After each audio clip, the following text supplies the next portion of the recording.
নমস্কার বন্ধুরা, তোমরা কেমন আছো? আশা করি ভালোই আছো। মিষ্টু রান্নাঘরে তোমাদের স্বাগত জানিয়ে শুরু করছি আমার আজকের রেসিপি।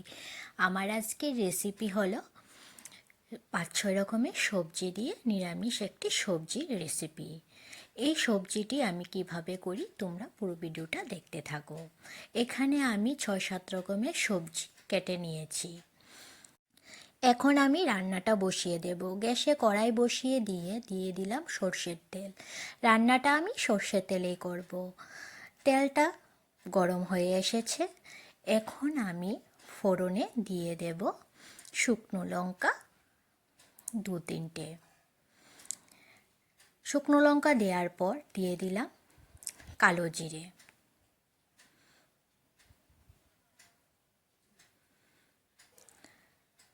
ফোড়নটা হয়ে যাওয়ার পর এখন আমি একে একে সব সবজিগুলি দিয়ে দেব।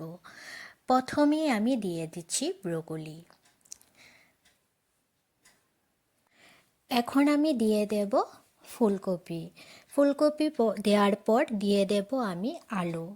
আলু দেওয়ার পর দিয়ে দিচ্ছি ক্যাপসিকাম। তারপর দিয়ে দেব আমি মিষ্টি আলু। আর দিয়ে দেব গাজর আর বিনস।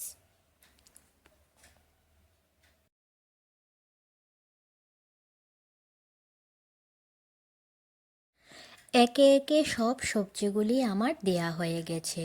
সব সবজিগুলি দেওয়ার পর হালকা নেড়ে ছেড়ে তারপর আমি সবজিগুলির মধ্যে দিয়ে দেব পরিমাণ মতন হলুদ।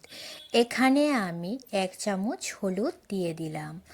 আর দিয়ে দেব হাফ চামচের মতন নুন আর 1.5 চামচ কাঁচা লঙ্কা বাটা। হলুদ, নুন, কাঁচা লঙ্কা বাটা দেওয়ার পর এখন সবজিগুলির সাথে হলুদ, নুন, কাঁচা লঙ্কা বাটা মিশিয়ে নেব। খুন্তি দিয়ে নেড়ে চেড়ে সবজির সাথে হলুদ, নুন আর কাঁচা লঙ্কা মেশানোর পর এখন আমি সবজিগুলিকে 10 মিনিটের জন্য ঢেকে দেব, যাতে সবজিগুলি সেদ্ধ হয়ে আসে। 10 মিনিটের পর আমি ঢাকাটা তুলে নিয়েছি। সবজিগুলি 50%-এর মতন সেদ্ধ হয়ে গেছে। এখন আমি এতে দিয়ে দেব 1 চামচ সর্ষে বাটা, 1.5 চামচের মতন চারমগজ বাটা আর দিয়ে দেব 2 চামচ বাদাম বাটা। সর্ষে, চারমগজ আর বাদাম বাটা দেওয়ার পর সবজিগুলির সাথে মশলাটা আমি মিশিয়ে নেব।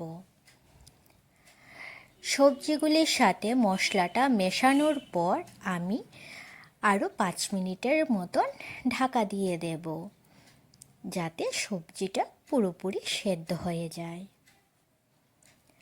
5 মিনিট পর ঢাকাটা আমি তুলে নিয়েছি। সবজিটাও খুব ভালোভাবে সেদ্ধ হয়ে গেছে। এখন সবজিটা আর 2-3 মিনিটের মতন রান্না করলেই আমার এই সবজিটা তৈরি হয়ে যাবে। এই সবজিটা রুটি, লুচি কিংবা ভাত সব কিছুর সাথেই খেতে বেশ লাগে। সবজিটা আমার হয়ে এসেছে। এখন আমি নামানোর আগে এতে দিয়ে দেব স্বাদের জন্য 1 চামচ চিনি আর দিয়ে দেব 1 চামচ গরম মশলা গুঁড়ো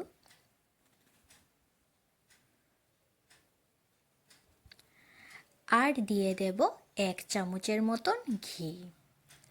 সব কিছু দেওয়ার পর এখন আমি নেড়ে চেড়ে সবজিটা নামিয়ে নেব।